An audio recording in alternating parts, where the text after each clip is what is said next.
وقالوا لا تنفروا في الحرب قل نار جهنم أشد حرا لو كانوا يفقهون فليضحكوا قليلا وليبكوا كثيرا جزاء بما كانوا يكسبون فإن رجعك الله إلى طائفة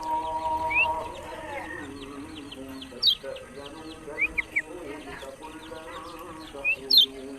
فقل لن تخرجوا معي أبدا ولن تقاتلوا معي عدوا إنكم رضيتم بالقعود أول مرة فاقعدوا مع الخالفين ولا تصل على أحد منهم لنصدقن ولنكونن